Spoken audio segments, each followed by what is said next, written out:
ክርስቶስ ያደረገው ተአምር ይህ ነው። በዚያን ጊዜ ጌታ ኢየሱስ ክርስቶስ ለመረጣቸው ንጹሐንና ክቡራን ለሚሆኑ 12 ሐዋርያት እንዲህ አላቸው። በዚያን ዘመን ወንድም ወንድሙን፣ አባት ልጁን ለሞት አሳልፎ ይሰጣል። ልጆችንም በወላጆቻቸውና በዘመዶቻቸው ላይ በጠላትነት ይነሱባቸዋል። በዚያን ጊዜ የታገሰ ሰው ከመከራው ሁሉ ይድናል። እንዲህም ታገሱ።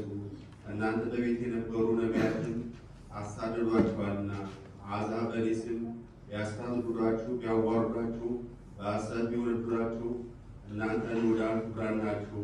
ስለዚህም ደስታ ይገባችኋል። የጦርነቱን ወሬ ትሰማላችሁ። ይህ ሁሉ ይፈጸም ዘንድ አለውና አትደንግጡ፣ እወቁ። ነገር ግን በዚያን ጊዜ የሚፈጸም አይደለም።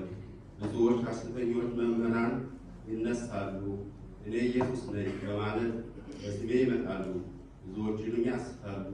በዚያን ጊዜ ለብዙዎችና ለሚያጠቡ ወዮላቸው።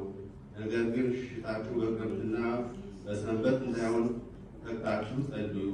በዚያን ዘመን ነፍስ መግደል፣ ደም ማፍሰስ የሚወድ ገዢ ይነሳል።